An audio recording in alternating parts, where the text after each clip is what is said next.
Noite de hoje nós vamos falar do capítulo 15 do Evangelho segundo o Espiritismo, cujo título é Fora da Caridade não há salvação.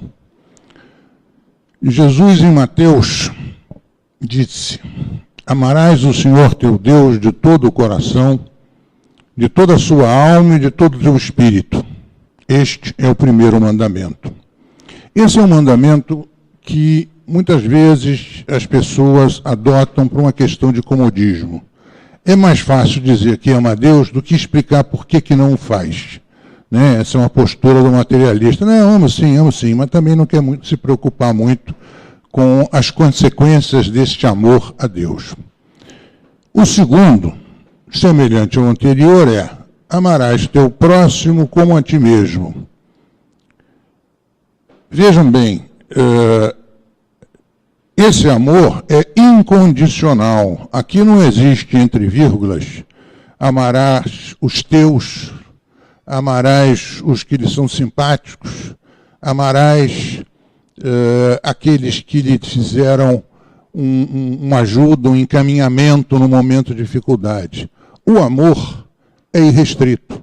Obviamente que vocês vão poder me perguntar, mas numa outra passagem, no mesmo Evangelho segundo o Espiritismo, se diz, Kardec diz, que esse amor para os inimigos não pode ser igual ao amor que nós temos para os nossos mais próximos. É verdade, mas isso é fruto da nossa imperfeição.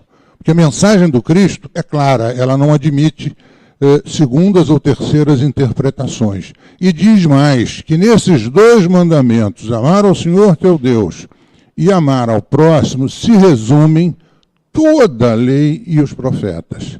Quer dizer, se bastaria que nós tivéssemos gravados em nossa consciência a necessidade de amar a Deus de todo o coração e amar ao próximo como a nós mesmos, e ponto. Não é necessário, nenhum paramento, nenhum local especial para que isso aconteça, nenhuma situação particular, que seja, por exemplo, um final de semana.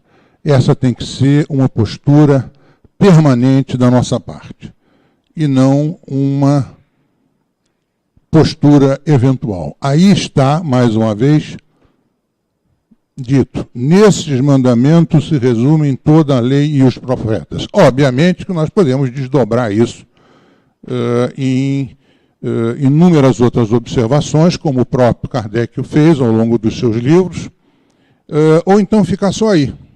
Isso basta para que o nosso aprendizado se complete. Né? Eu gostaria de dar um exemplo de uma pessoa muito querida nossa, que vai relevar o nome de Tia Maria. Tia Maria, como muitos de nós, teve uma vida extremamente simples. Veio da Bahia com muitas dificuldades, foi criada pelo padrinho.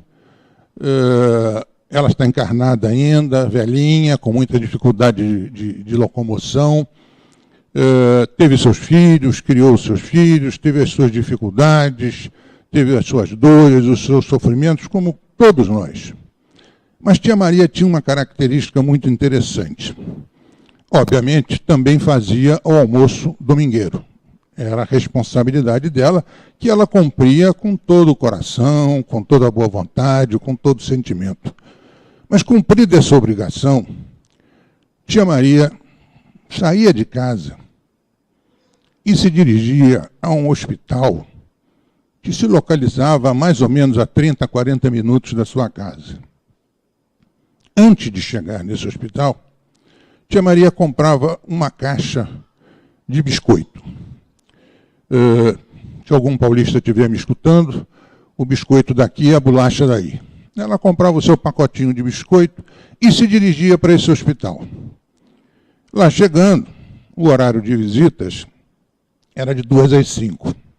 Tia Maria entrava na fila, as pessoas deixavam seus nomes, aguardavam o horário do início das visitas e Tia Maria adentrava no hospital. E observava que para o paciente da cama da esquerda, na enfermaria, chegavam alguns parentes. Os pacientes da cama da direita, na outra enfermaria também. E ela ficava quietinha no canto dela, só observando. E aquele que, porventura, não fosse visitado por ninguém, era visitado pela tia Maria. O biscoitinho nada mais era do que um carinho a mais. Mas, na realidade, o verdadeiro amor, o verdadeiro desprendimento, era o contato dela junto a essa pessoa que, num final de semana, não teve quem a visitasse. Não vamos ver o porquê da não visitação, mas vamos apenas nos prender ao ato que essa hoje velhinha cumpriu religiosamente durante um bom pedaço da sua vida. Dinheiro? Não tinha, não tem. E não terá nessa encarnação. Só o suficiente para comprar o pacotinho de biscoito enquanto teve forças para tal. Isso é um exemplo de caridade, isso é um exemplo de desprendimento, ou seja, ela foi estar com alguém que não tinha, por quaisquer razões, recebido o contato, o carinho de um parente, de um amigo, quando estava sofrendo num pós-operatório ou num pré-operatório. Eu vou me prender a um outro exemplo. Essa é uma historinha que eu li, esse personagem eu não conheci, já está desencarnado, e que deu uma comunicação uma vez muito interessante.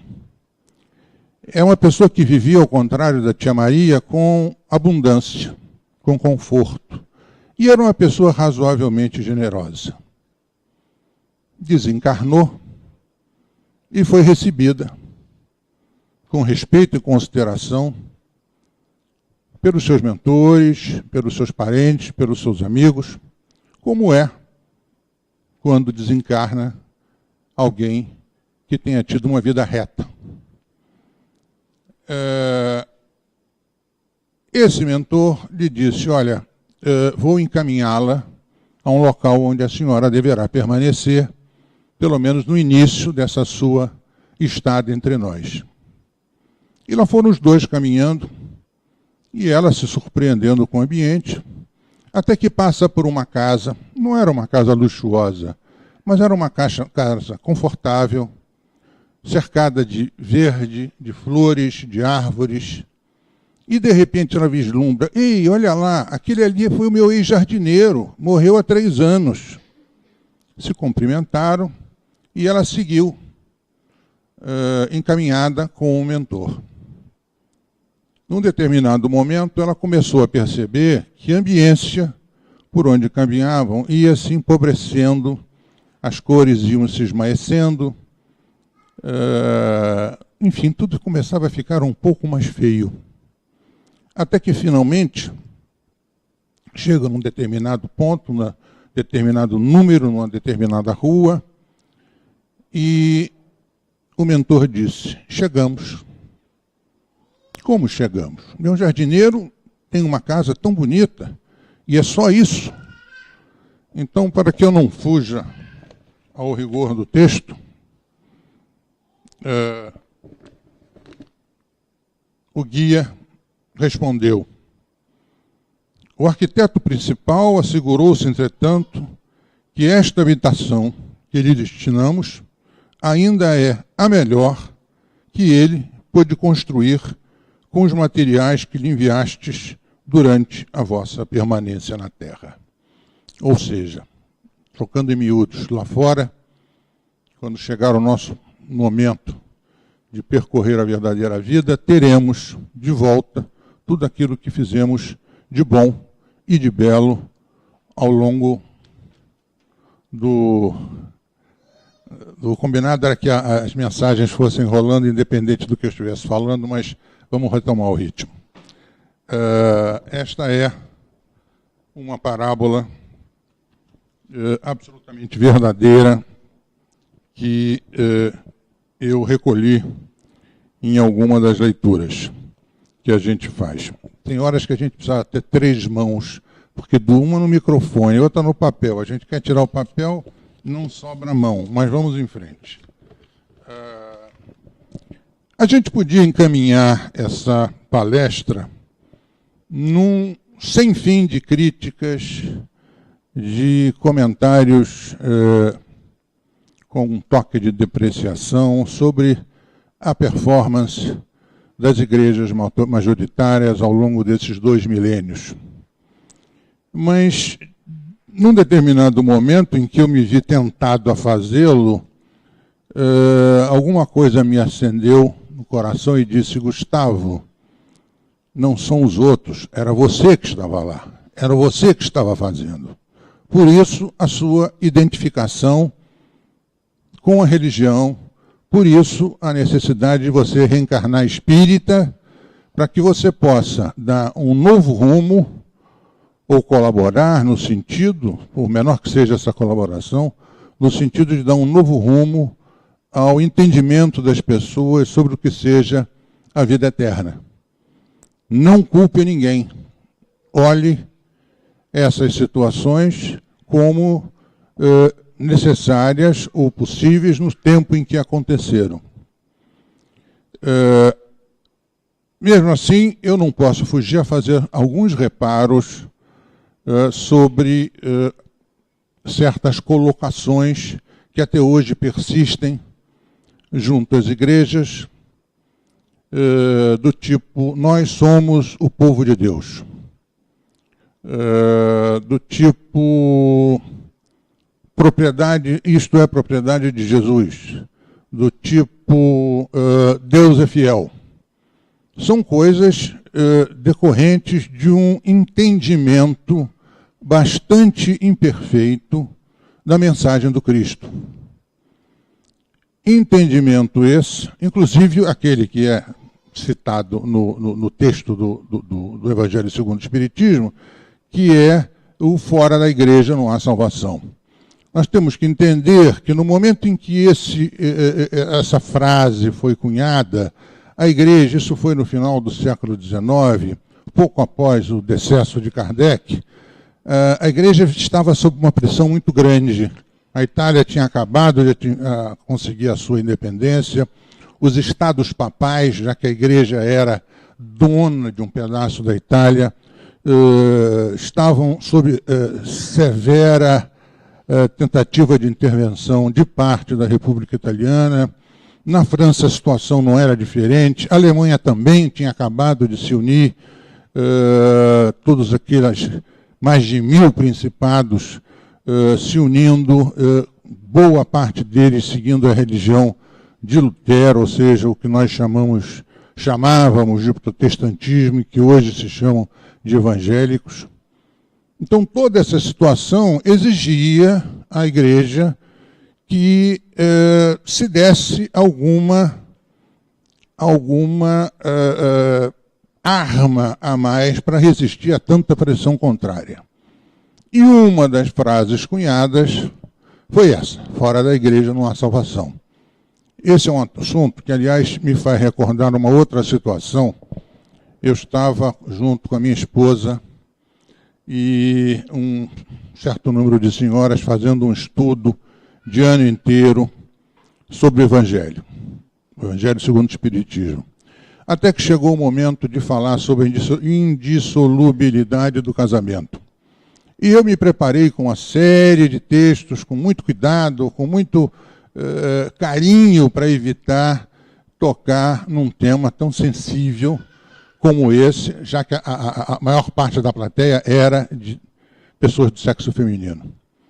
Eu mal iniciei, e toda aquela preocupação, toda aquela insegurança que eu tinha trazido para o estudo, foi por água abaixo, porque as senhoras encaravam o tema de uma maneira já muito mais diferente do que aquela que eu imaginava estar acontecendo. A maioria delas tinha já se separado, e quando não admitiam essa possibilidade de forma, digamos, tranquila.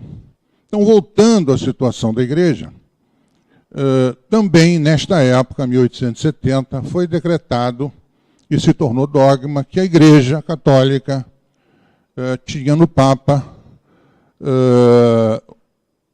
uma característica, a infalibilidade, ou seja, o Papa não falha, o Papa não erra. Isso foi muito discutido na época e se seguiu perdendo importância ao longo dos anos e se transformando até com a presença agora do nosso simpático Papa Francisco, apesar de argentino, que procura trazer um pouco de ar, um pouco de refrescar um pouco a cultura dos nossos irmãos da Igreja Católica. Muito bem. Eu tenho aqui, e vou ler para vocês, um finalzinho de uma mensagem que Bezerra de Menezes mandou numa reunião do Grupo Ismael na Federação Espírita Brasileira, em 1973. Eu vou ler só o último parágrafo para não cansá-los. Não restam dúvidas de que, mais do que nunca, chegam agora às fileiras do Espiritismo aqueles que se comprometeram seriamente com o processo religioso na Terra. São antigos fracassados religiosos que, embora arrependidos no plano espiritual, apresentam ainda brechas muito grandes na repetição de seus feitos de outrora, e, embora cientes da realidade do Espiritismo, desejam repetir por si e por outros a posição de poder a que se acostumaram. Isso nos leva a pensar nos cismas, né, que levam a indivíduos e grupos de pessoas a deixarem uma casa espírita e seguirem para uma outra. Isso reforça aquela afirmação anterior nossa de que, na realidade, nós é que construímos, nós com essa identificação com o aspecto religioso da vida na Terra, fomos nós que construímos parte desse universo de restrições e de obrigações que nos levam, na realidade, a lugar nenhum. Amar ao próximo não precisa ser na igreja, respeitar os mais velhos não precisa ser na igreja, onde duas ou mais pessoas estiverem reunidas em nome de Jesus, ele lá estará entre eles. Ou seja, os ensinamentos do Cristo foram recobertos por camadas e camadas de imperfeições que acabaram por desfigurar totalmente a ideia da mensagem original. Nos primeiros 300 anos, na realidade 312 anos do advento de Cristo, os cristãos viviam nas catacumbas, os cristãos viviam fugidos, praticando a sua fé da maneira que lhes era possível, e alguns autores listam como 10 as enormes perseguições a que os cristãos foram submetidos na afirmação da sua maneira de crer, na sua maneira de honrar a Deus. Em 312, Constantino, que era o imperador de Roma, se transforma em cristão. Ele larga o paganismo, reafirma sua crença em Cristo de uma maneira bastante distorcida, mas foi assim, e o cristianismo se torna a religião oficial. De lá para cá, ou melhor, até então, toda vez que um grupo quisesse manifestar a sua fé, ou praticar a sua fé, ou ler a Boa Nova, os evangelhos disponíveis nos papiros, nos rolos de papel, de forma absolutamente liberta, eles se deslocavam para lugares ermos, constituíam uma nova comunidade e ali seguiam nos seus estudos, mas cientes de que a qualquer momento as tropas de Roma poderiam vir e a todos dizimar, a não ser que renegassem a sua fé e adotassem a adoração aos deuses pagãos. Mas em 312, tudo mudou. Constantino, imperador, disse: a nossa fé agora é o cristianismo. E os cristãos, então, se uniram ao poder, né? De uma maneira tal que, se algum dos senhores e das senhoras já estiveram em Roma, poderão ter uma pálida ideia do que é o volume de riqueza acumulada naquela cidade, fruto dos pedidos e das tentativas de compra, de salvação, feitos através dos séculos pelos mais aquinhoados.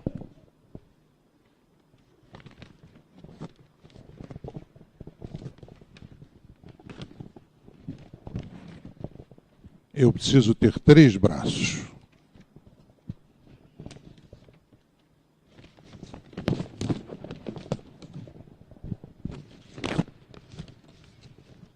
Eu vou ler para vocês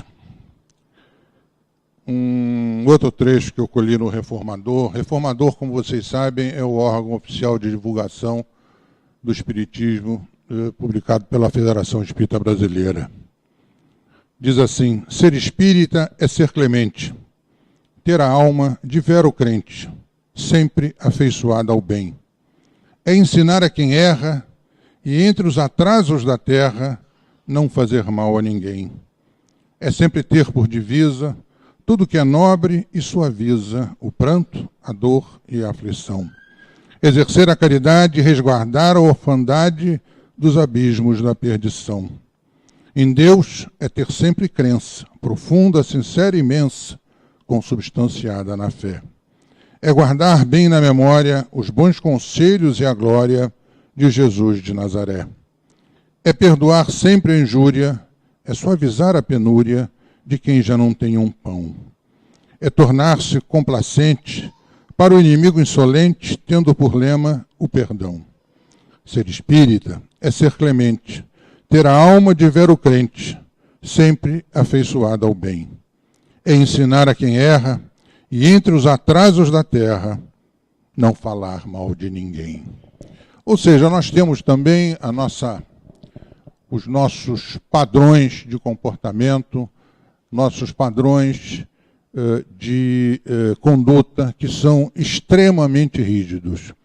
Nós não temos e não devemos perseguir certos valores e certas verdades que estão profundamente arraigados na nossa sociedade, como, por exemplo, o batismo, a oficialização do casamento, os sacramentos relativos à morte.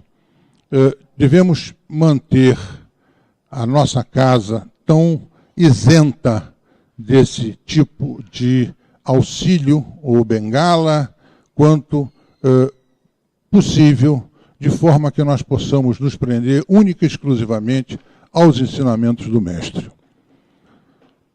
Bem, esse é o trecho de Paulo de Tarso que foi lido na sua totalidade quando da abertura dos estudos dessa noite. Se não tiver caridade, nada serei. Então nós temos que ter presente na nossa consciência a necessidade da caridade em toda a sua extensão. Esse aí é um texto de Bernardo de Clairvaux, que se transformou em São Bernardo, foi santificado pela Igreja, onde a gente vê uma pessoa, talvez envergonhada da sua condição de mendiga, pois mal se vê o seu rosto, mas sua mão segue estendida. Nós não a conhecemos, nós não sabemos a razão das suas dores ou do seu sofrimento, mas esta verdade que Bernardo de Clairvaux nos coloca, nos faz entender o porquê dessa criatura estar vivendo nesta situação, através da frase: sofreis hoje o que outrora fizeste sofrer vosso semelhante.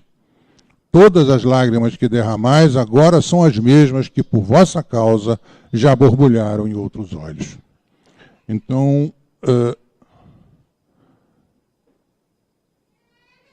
aqui temos mais uma recordação do nome dos textos de Kardec, E esse é uma parte de um exercício mental. Toda vez que eu me vejo agulhado por uma situação mais difícil, mais desconfortável, mais aguda, eu me recordo desse ensinamento que aparece logo no início do Livro dos Espíritos, quando diz que Deus é soberanamente bom e justo. Essa soberania, essa postura, ele é tão bom para mim quanto para o meu adversário. Ele é tão bom para mim quanto para aquele com quem eu não tenho um relacionamento harmonioso. Seguimos. Essa é de nosso querido Santo Antônio, casamenteiro. O bem que se pratica é uma parcela mínima do bem que se poderia praticar. Essa é uma mensagem de Antônio de Pádua, e que nos diz que nós sempre podemos fazer mais do que vimos fazendo em prol do nosso semelhante. Existe sempre uma oportunidade de acrescentarmos alguma coisa a mais do que aquilo que vimos somando na nossa trajetória. Aqui, a nossa irmãzinha Sheila, onde ela diz: doa as aflições ao tempo, cobre-te com um manto de esperança e avança em timorato. Ou seja, as coisas vão se resolver. Os problemas que hoje entendemos como absolutamente insolúveis terão a sua solução no devido tempo, no devido momento. Por falar em riquezas, nós já nos referimos a ela anteriormente, nós tivemos a oportunidade na mesa mediúnica nessa casa de receber uma entidade para diálogo, onde ela reclamava muito de que tinha acumulado uma fortuna importante. Essa fortuna tinha sido deixada para seus filhos e seus filhos a estavam dissipando. Então foi com muita dificuldade, não foi apenas numa semana, nós tivemos a oportunidade de conversar com essa entidade por 3, 4 ou 5 semanas. Passados alguns meses ela volta ao nosso convívio, até que enfim ela reconhece que ela apostou mal apostado na encarnação. Ela tinha dedicado todo o seu esforço, toda a sua habilidade, todo o seu conhecimento, toda a sua inteligência, visando a fortuna. Desencarnou, como todos nós iremos desencarnar, e a fortuna ficou em mãos que não souberam dar valor àquilo que tinham recebido. Essa foi uma experiência de mesa mediúnica muito interessante que nós vivemos. A vida de cada um não consiste na abundância das coisas que possui. Isso me faz recordar um outro quadro em São Paulo. Nós tínhamos o costume de quinzenalmente sair à rua para entregar quentinhas. Participávamos de um grupo, alguns mais jovens, outros mais velhos. Tínhamos um veículo adequado a esse tipo de transporte, tínhamos os isopores de tamanho grande para acomodar as quentinhas. E eu me recordo como se fosse hoje, um deles se destacou do grupo e nos solicitou um tipo de medicação, que é uma medicação muito, muito simples, mas que não vem ao caso. Nós adquirimos, passado 15 dias, ele era coisa barata, não era coisa cara. Inclusive, fizemos um esforço no sentido dele sair daquela situação de mendicância, de extrema pobreza. E a última vez que nós o vimos, depois, por algum motivo, ele desapareceu das nossas vistas, foi ele sentado em cima de um caixote, em volta dele uma quantidade enorme de papelão, ou seja, era como se ele tivesse em torno dele toda a riqueza que ele tinha conseguido acumular naquele momento naquela existência. Ele parecia um príncipe envolto por tecidos maravilhosos, bordados, etc., quando na realidade era um mendigo já até certo ponto dissociado com a vida real, tamanha a crueza das provas que ele estava enfrentando. Aí, Paulo de Tarso coloca a caridade acima da fé, porque a caridade está ao alcance de todos, do inculto, do sábio, do rico e do pobre. São palavras de Allan Kardec. Como eu mencionei no início da nossa conversa, Tia Maria não era versada nas coisas da fé, mas ela era versada nas coisas do coração. Então, dentro das suas limitações materiais e de tempo, ela soube cumprir com enorme grandeza as suas obrigações para com o próximo. Essa é uma postura que às vezes a gente encontra, mas ele me ofendeu primeiro, né? Ele falou mal de mim.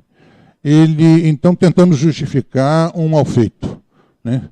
E aí o autor desse texto nos lembra que nós temos que dar estrita conta dos nossos atos e não das faltas dos outros. Nós temos que responder por cada passo que se dê fora da trilha combinada e ajustada quando da nossa reencarnação. Esse é um versinho da nossa, quase um versinho da nossa querida Alta de Souza. Que façamos no mundo bem preciso, pelo que sofrem desespero. Esse desespero pode ser a fome, esse desespero pode ser a falta de uma palavra amiga, esse desespero pode ser visto de inúmeras maneiras. Pode ser a falta de resposta a uma situação aflitiva que a pessoa esteja vivendo. Enfim, esse é o nosso querido Cornélio Pires. Quem não leu, leia. Os livros dele são realmente adoráveis. O assunto é esse, meu caro. Sem engano e sem talvez. Só se recolhe da morte a vida que a gente fez. Então não tenhamos ilusões.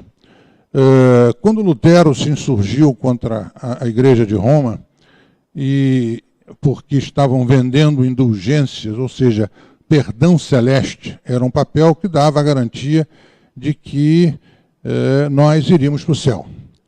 E ele achou aquilo um abuso, porque esse dinheiro se destinava a uma grande reforma na igreja de São Pedro, em Roma, que está lá até hoje. E aí houve o cisma, e foi o primeiro cisma que, entre aspas, colou, porque até então a igreja tinha conseguido esmagar toda e qualquer manifestação contrária ao seu entendimento de cristandade nas áreas onde ela tinha grande influência. Essa Madonna é linda, não? Ela está numa igreja na Alemanha e é bastante semelhante a Pietà como ideia do artista e mostra o extremo sofrimento de uma mãe que vê o seu filho cadavérico em situação de grande aflição.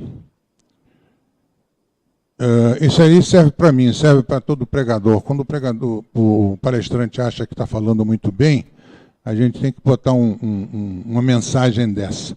Vale mais a gota de caridade que o rio de pregação. Apesar de que o Espírito de Verdade nos lembrou, espíritas, amai-vos e instruí-vos. Ou seja, existe um momento do amor, existe um momento da instrução. O importante é que nós, cada vez mais, gastemos o nosso tempo nessas duas atividades. Esse é mais um versinho do nosso querido Chico Xavier, personagem de maior importância no espiritismo do Brasil e do mundo. O que lhe causa aflição, é Deraldo Neville. São alguns espíritos que trouxeram apenas pequenas mensagens, que não chegaram a formar livros. O que mais me causa aflição é ouro na caixa forte e pequenino sem pão. O texto fala por si próprio. Seguimos.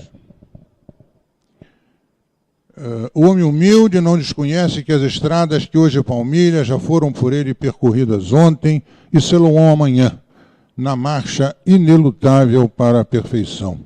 Isso é outra coisa também que nós muitas das vezes esquecemos. Nós fomos criados para sermos felizes, Nós fomos criados para sermos perfeitos.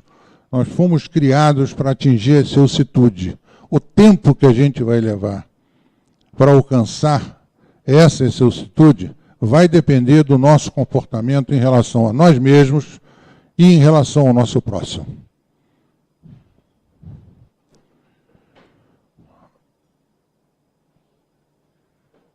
Esse do Rodolfo Caligares. Esse tem livro. Esse vale a pena procurar aqui, talvez, ou em alguma outra livraria, via internet. Dai-nos a pureza e a simplicidade, dai-nos a fé e a razão. Veja bem, quando a gente fala dai-nos a fé e a razão, a gente não sugere a imposição da nossa certeza ou da nossa razão. Se vocês escrutinarem o Evangelho segundo o Espiritismo, quando ele fala é espírita que importa.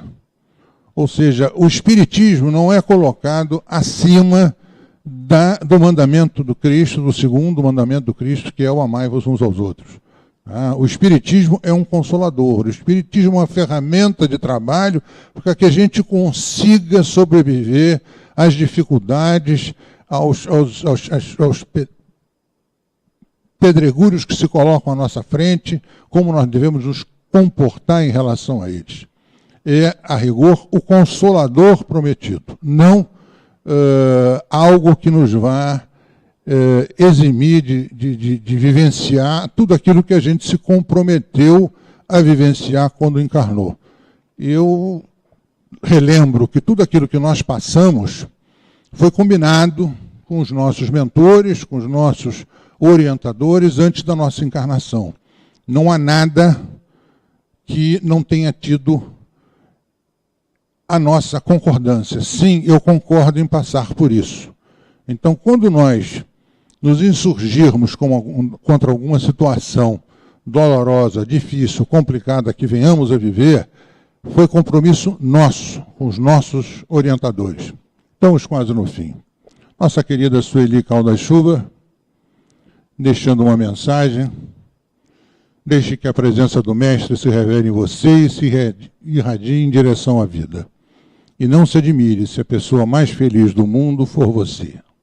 Felicidade é função da nossa atitude em relação aos nossos problemas e às nossas dificuldades. Finalmente, um espírito desconhecido, e nós nos lembramos muito de pedir aos nossos mentores, mas esquecemos de pedir por aqueles que trazem a dor ao mundo, por aqueles que empunham armas, por aqueles que fazem atos terroristas, que terão um longo caminho a percorrer. Então, esse espírito Amidá, ele afirma: peço-vos uma prece para que aqueles infelizes que, tendo negado todas as esmolas, não tiveram no extremo da sua partida nem ao menos uma consoladora esmola de uma lágrima. Rezemos pelos infelizes também nas nossas orações. Eu agradeço a todos, que todos possam ter uma Semana Santa de paz, na certeza que os nossos mortos vivem, que podemos homenageá-los pelo coração, através das nossas preces, e que lá, nos cemitérios, só se encontram os despojos que a eles pertenceram quando estavam entre nós. Rezemos por aqueles que têm um entendimento diferente, porque é exatamente nesses momentos que eles mais sofrem, porque não têm o consolo do Consolador. Eles não percebem que a vida continuam imaginando os seus parentes e amigos presos àquela terra, presos àquele solo. Então, rezemos por eles e rezemos pelos nossos. E rezemos por toda essa comunidade, aproveitando esse momento de retiro e sossego nesse final de semana. Fiquem com Deus.